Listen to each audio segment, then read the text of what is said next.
It's Friday morning. I'm going to get back to work on the Farmall, taking out the last two pistons and cleaning up the cylinders. I took a couple days off, one of which was to go to Baldwin, Wisconsin, to pick up a spool of 5/8 wire rope. You can see it's US Steel Tiger brand. I got it on an auction, online auction. I probably paid about 15 to 20 cents on the dollar compared to new price, and this is new old stock. So I estimate there'd be about 500 feet on there, so it was definitely worth the trip. And now I should have enough wire rope for any of my projects in the future with the excavators, the Buckeye, Speeder, etc. So back to work on the Farmall.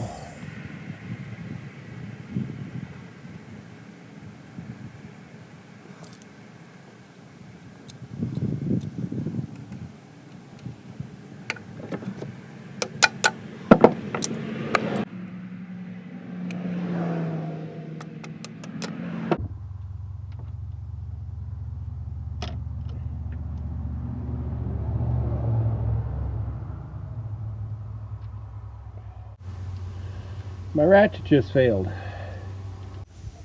I wonder if the rummage sailor auction I bought it on will have a warranty on it. This shouldn't fail.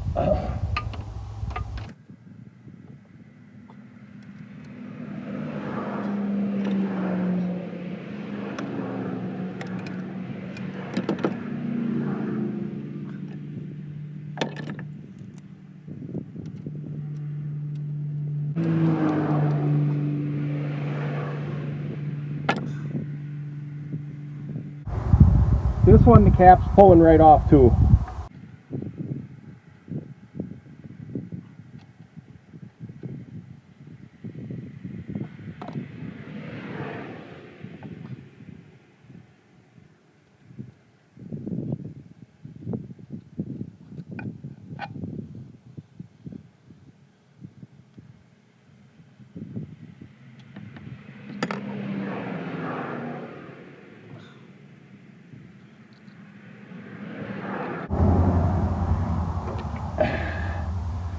Don't want to mix the shims up.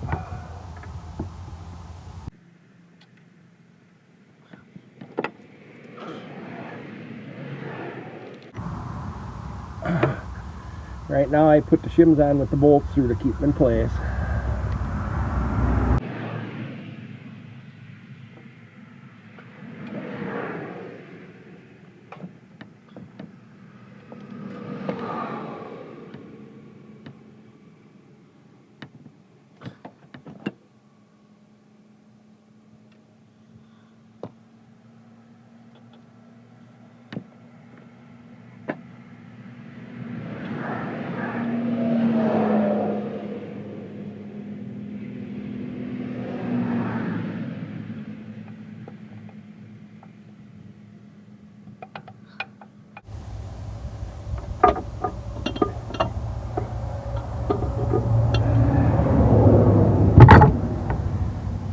Number 4 looks real good. Number 4, you can see a little scuffing on that piston. We'll look at the cylinder wall. Who knows whether it was from lack of oil or a little overheating. But that'll clean up and work fine. But we'll check that cylinder. Well, we're going to check them all. But I'll still look to see if I see scuffing in the cylinder when I get that far. And now the last one, number 1.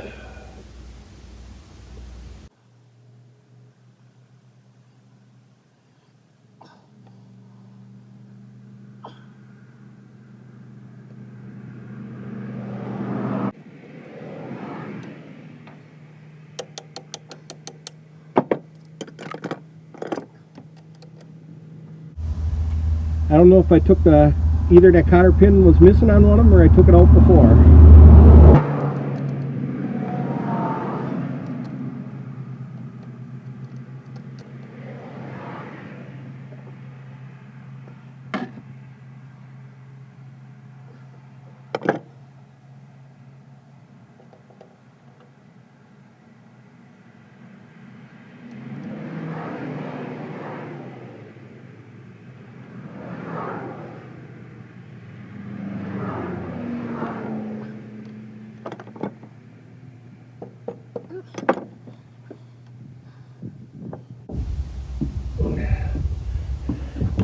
Brass drift time again.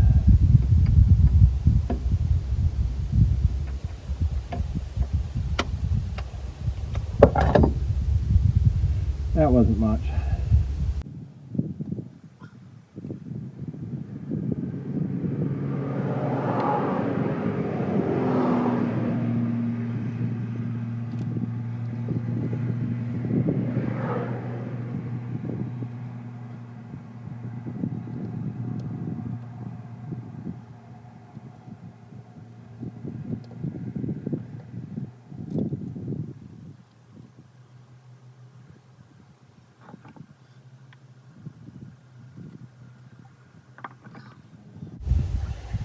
By putting this one rod bolt up through in the other direction before I pull the cap, that way if I did drop the shims on one side, I wouldn't worry about mixing them up with the ones from this side.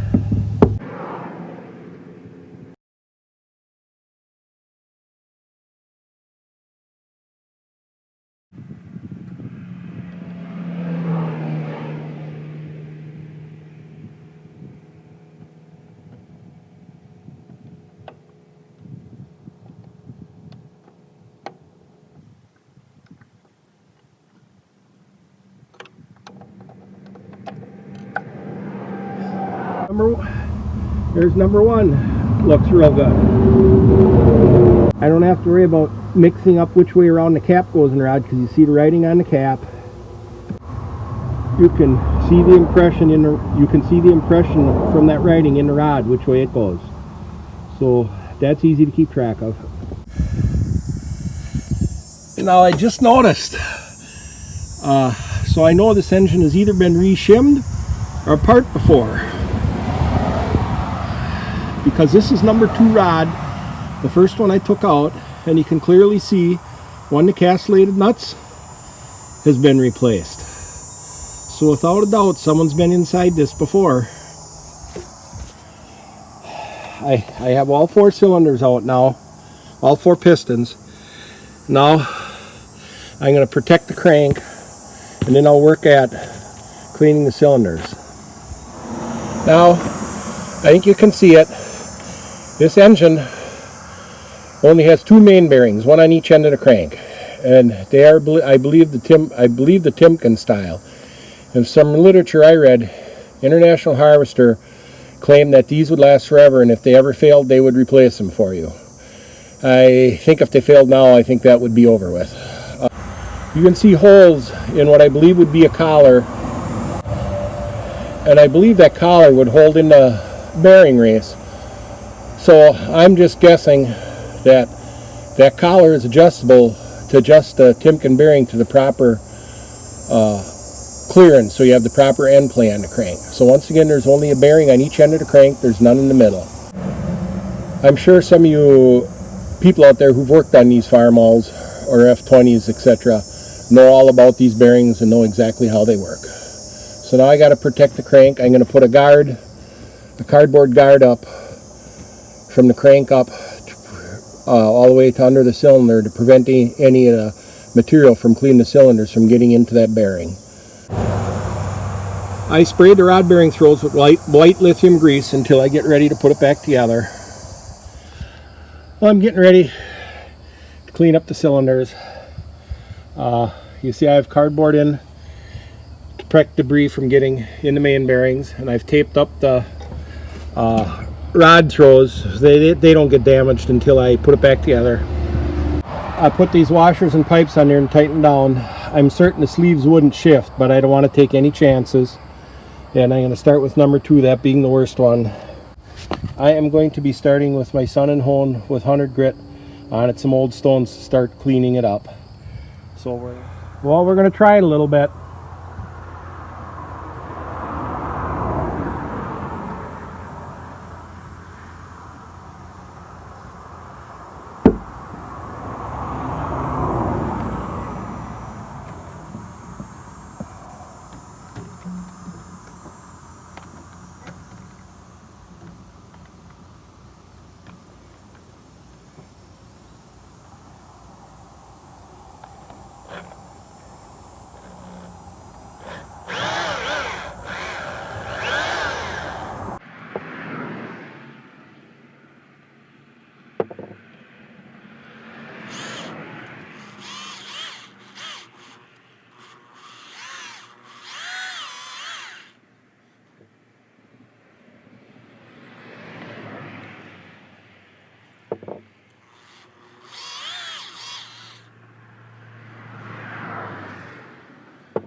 we'll see what it looks like after just a little bit.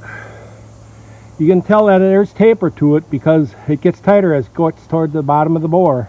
I did number 2 with 100 grit stone just to clean the surface off. Next, I'll put in 300 grit stones and do all 4 of them. I don't really want to take any material out. I just want to clean them up, and then I'll probably finish up with a ball hole and just break the glaze. So it's looking good all the time, better all the time. I'm also going to start to clean this piston up, get some penetrating oil soaking on that ring. There you can see the ring gap, and you can see the ring is coming loose. You don't want to pry up on it, you want to push down on it and let the spring pressure work back.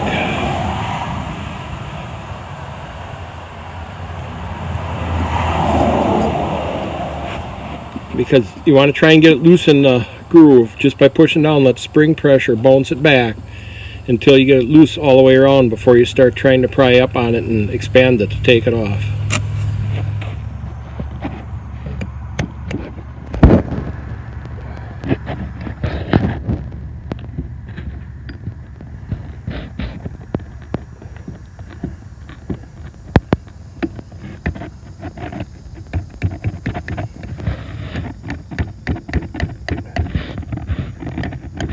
After some due diligence and patience, the ring starts to bounce loose. This one actually wasn't too bad. And you see now, I can start to work it back and forth,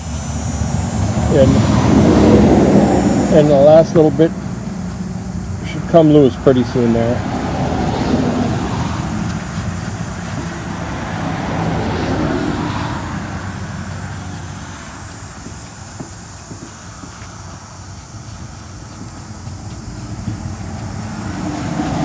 Almost.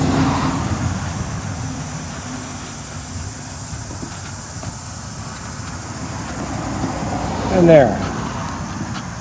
It's completely loose. Well, that was a reasonably easy one. But I'll say the hard part in getting old machines running again isn't rebuilding and putting it together. It's taking it apart without breaking things. Because every time you break something, it costs you more money.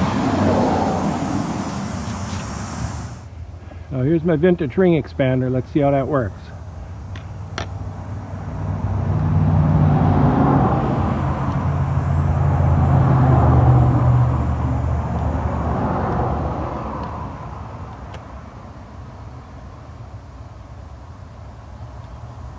Works pretty slick, taking the ring off. Now I'm going to check it in the bore, see how much end gap we have.